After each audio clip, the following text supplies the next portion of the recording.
Hello friends, कैसे हो आप सब। आज हम एक्सप्लेन करेंगे डेयरडेविल रीबॉर्न की एपिसोड 2 को। लास्ट एपिसोड में मैट अपने दोस्त के मरने के बाद डेयरडेविल बनना छोड़ देता है। विल्सन मेयर का इलेक्शन जीत जाता है। वीडियो को आगे देखने से पहले चैनल को सब्सक्राइब जरूर करें। एपिसोड के स्टार्ट में विल्सन इलेक्शन जीतने के बाद पहली स्पीच देता है। मैट टीवी पर उसकी स्पीच सुन रहा होता है। विल्सन कहता है कि हमें बचने के लिए किसी स्पाइडरमैन की ज़रूरत नहीं है और न ही किसी डेविल की जो सींगों वाला मास्क पहनता हो। हम खुद को बचा सकते हैं। अंडरग्राउंड स्टेशन पर दो लोग एक आदमी को मार रहे होते हैं। वहाँ एक और आदमी आता है और उसको बचाने के लिए उन दोनों से लड़ता है। उनकी लड़ाई के दरमियान एक आदमी आने वाली ट्रेन के सामने आ जाता है तो दूसरा पिस्टल निकाल कर बताता है, मैं पुलिस से हूँ।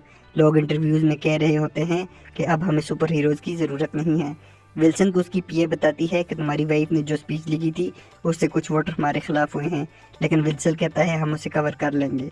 मेड पुलिस स्टेशन में जाता है जहां उसे पता चलता है कि हेक्टर नाम के एक आदमी ने पुलिस वाले को मार दिया है। वो उसकी स्टोरी सुनने उसके पास जाता है। हेक्टर कहता है वो किसी को मार रहे थे, मैं उसे बचाने के लिए गया तो एक आदमी ट्रेन के सामने आ गया। मेड कहता है मैं तुम्हारा केस लड़ूंगा। हेक्टर बोलता है मेरे पास पैसे नहीं हैं, तो मेड जवाब देता है मुझे पता है, फिर भी मैं ये केस लूंगा। विल्सन ट्रैफिक जैम में होता है।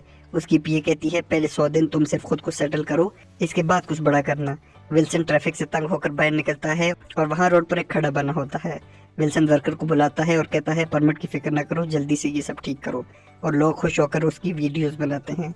मैट अपनी टीम से कहता है मुझे वो इनोसेंट लग रहा है, इसीलिए ये केस मैं ले रहा हूँ। वो उसे समझाते हैं लेकिन मैट उनकी बात नहीं सुनता। वो शेरी से कहता है कि मुझे हेक्टर के बारे में सब डिटेल्स ला कर दो। कोर्ट में केस का दिन आता है तो मैट हेक्टर से कहता है हम केस जरूर जीतेंगे। पुलिस वालों की तरफ से जो वकील होता है उसका नाम हाक है और वो काफ़ी पॉपुलर है। मैट के कुछ बोलने से पहले ही जज हेक्टर की बेल कैंसिल कर देता है और मैट की कोई बात नहीं सुनता। डेनियल बीबी को लेकर विल्सन के पास आता है। वो बताती है कि आपने पुलिस कमिश्नर को हटाने का जो फैसला लिया है उससे पुलिस आपके खिलाफ हो गई है और ये अच्छा नहीं है। वो विल्सन से उसकी बीवी के बारे में सवाल करने लगती है तो विल्सन उसे रोक देता है और कहता है फिर कोई काम हुआ तो आपसे बात जरूर होगी। हैदर ग्लेन अपनी न्यू बुक लॉन्च पर इंटरव्यू दे रही होती है। उससे एक लड़का कहता है मुझे आपकी मदद चाहिए और वो उसे अपनी ईमेल देती है। विल्सन पुलिस वालों के फ्यूनरल पर जाता है और कमिश्नर से बात करने की कोशिश करता है, लेकिन वो उसकी बात नहीं सुनता और कहता है तुम एक गुंडे हो और अगर मेयर बन भी गए तो मैं तुम्हें जानता हूँ।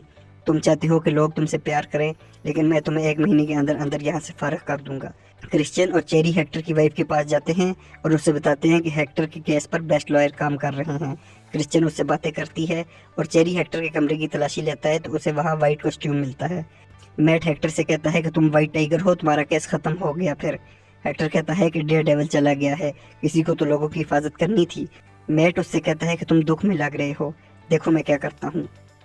पुलिस कमिश्नर रिजाइन करने विल्सन के पास आता है तो वो उसे उसकी नजायज बेटे की फोटो दिखाता है और कहता है अभी अपनी रेजिग्नेशन वापस लेकर पोस्ट पर चले जाओ और कोई एक्स्ट्रा डिमांड मुझसे ना करना। मैट और हाक जज के पास बैठे होते हैं। मैट जज को कन्विंस करता है कि हेक्टर के वाइट टाइगर होने का इंसिडेंट से कोई कनेक्शन नहीं है और जज उसकी बात मान लेता है। मैट मरने वाले पुलिस के पार्टनर का पीछा करता है। हैदर के पास विल्सन और वेनेसा थेरेपी के लिए आते हैं। वेनेसा हैदर को बताती है कि विल्सन के जाने के बाद मैंने बिजनेस को संभाला और इसे तरक्की दी, लेकिन मैं बहुत अकेली महसूस कर रही थी और जब से विल्सन वापस आया है मुझे कुछ समझ नहीं आ रही। हैदर विल्सन से पूछती है तो वो कहता है मैं यहाँ इसलिए आया हूँ ताकि मेरी बीवी मुझसे दूर न हो जाए। मैट पुलिस वाले के अपार्टमेंट के बाहर निक का एड्रेस जान लेता है जिसे पुलिस वाले स्टेशन पर मार रहे थे। मैट जल्दी से वहां जाता है और निक से कहता है तुम यहाँ से जाओ, पुलिस तुम्हारे पीछे है लेकिन मैं तुम्हें बचा लूंगा। निक वहां से चला जाता है। पुलिस वाले वहां आते हैं तो वहां सिर्फ मैट होता है।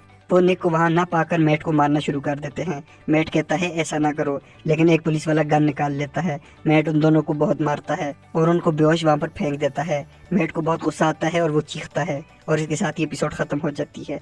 आपको ये एपिसोड कैसी लगी हमें कमेंट करके जरूर बताएं। Thanks for watching, please subscribe.